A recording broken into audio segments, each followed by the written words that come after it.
So in that regard, I think if you can put to work, and you can put it to work, there's some special, the contract has, that we dissect all the elements of the tax code buried into that contract that deliver equitable title. And that's where you want to be. I mean, when you want to take that over, I'll take care of the maintenance, I'll pay the taxes, I'll do all that stuff. Just instead of quitting halfway through, you need to pay the owner, whether it's vacant or not. But I found it to be the most profitable and highest leverage and lowest risk game in town, and it's been very productive for me. But on the other side of the coin, there's the tenant. And in the seminar that I got in court, you do not want to deliver equitable title to your tenant, because then you can't, there's Pete Fortunato sent me some cases where the judge ruled that you can't evict a tenant that had an option because he was late with the rent. The judge that I had, and when you go to county court, you can't predict what's going to happen. It's just, I don't want to have that seminar again. So we invented a contract for option. It's not an option. If they make 36 payments or whatever the term is on time, then you get an option, but not before. And it's written down. It says it's not an option until you perform. It's a contract. I sat down with my attorney, Mark Warden, and we said, how do we prevent having that seminar again? He said, well, let's try this. You can make a contract between people, right? It's a contract. So we agree, I'll deliver this option to you if you make 48 payments or whatever our deal is, valid for 90 days, just for that aperture in time that allows you to get your mortgage and get the place closed. Now we've extended them a little bit. The lender wants some more W-2 or something like that, or another pay stub. So we've invented the contract for option to avoid get yourself hooked in a deal that is expensive to get out of. And that's, thousands of people have been using that for many, many years. I've never heard of anybody having a problem with that. You can use it too, and that's what we talk about and have the documents. And we also found that having tenants that have an option in property, and that doesn't work for apartments, and it could work for condos, single-family houses, or more, but they treated the property better. We had a pool of rental houses, and we had a pool of lease option properties.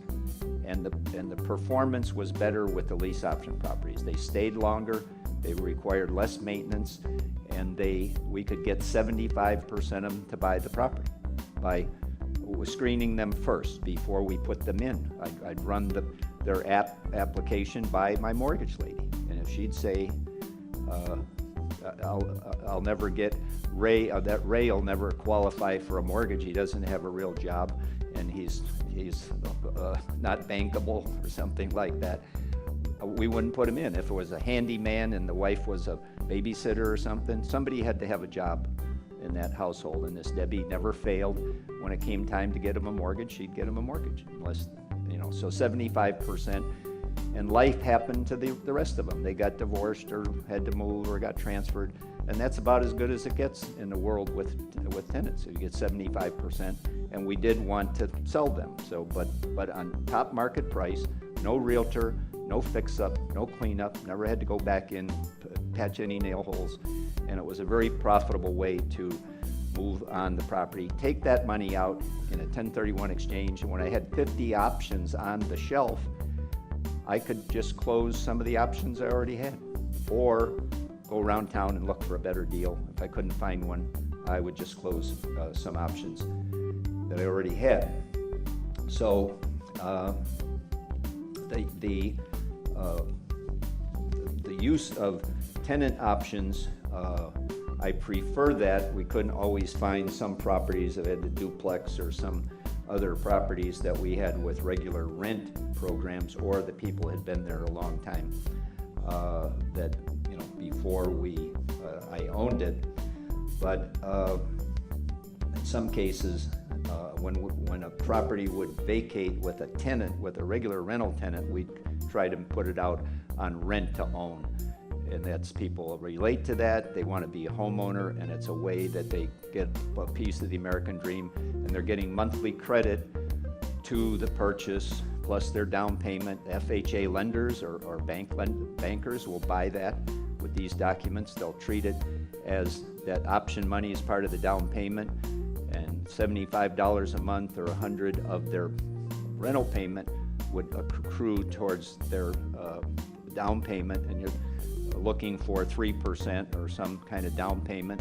These people would come up with that in 3 years or more or less, and many people, dozens of people, come to a closing without bringing a dollar and leaving with a deed, and they liked it. They liked it, and people cry at the closing. They got a house, and it was painless for them. It was kind of an installment sale, structured deal, and we were able to move out of houses that were ready to be harvested at the top dollar. So you can do that too.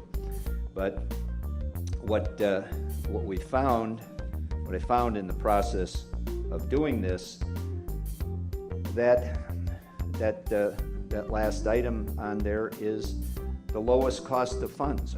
All those houses that I bought, my cost of funds was in the 3 or 4% range.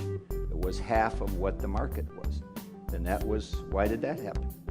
That's because my buy down to the owner, that if I was optioning Bill's property, I was getting $150 a month credit at my closing, which is strong, and I was also getting the buy down on his underlying mortgages that I took. So I was getting hundreds of dollars of buy down, and we had some market appreciation, so my cost was going down.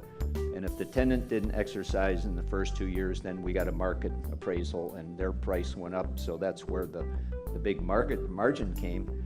But I was finding, I knew it was stronger than having seller financing, but it was about half the cost of seller financing. So for buying my home and 100 other houses, my cost of funds ran about 3%. And you can't find that on the street. So structured part of the deal, and that's the way the deal went. And now I didn't get that $150 credit if I didn't show up at the end. So it wasn't painful. The guy wasn't really writing me a check. He was going to give me $8,000, $10,000 or whatever the math is credit when I did purchase the place. So it's for those reasons, it's cheaper than financing. It's cheaper than bank finance. It's cheaper than less interest than owner financing. No risk, get the tax benefits, and these reasons for at least 15 years I wouldn't do a deal unless it was a lease option deal. And so I wrote this book after seeing that, and what I was led to believe was that by doing options you had no maintenance, no vacancy, no turnover, and I thought, boy, this is really for me with a very little down. And after all these houses, I couldn't find a tenant that would put on a $6,000 roof on my house. That's what I was led to believe. No maintenance, and the fridge dies, they'll buy a new one. Air conditioner dies, well, I didn't have that experience, and because I was told in seminars and books, it's trouble-free. You never have a problem. Well, I had trouble. I just figured I wasn't as smart as the rest of the guys. Then I finally figured out after some years they didn't do this stuff. They were in the seminar business, not the real estate business, because I could never find, I always felt behind the power curve that I wasn't getting free maintenance and no turnover. We had people lost their job, got divorced, move on. Life happened to a lot of people, and I couldn't prevent that, and I found out neither could they.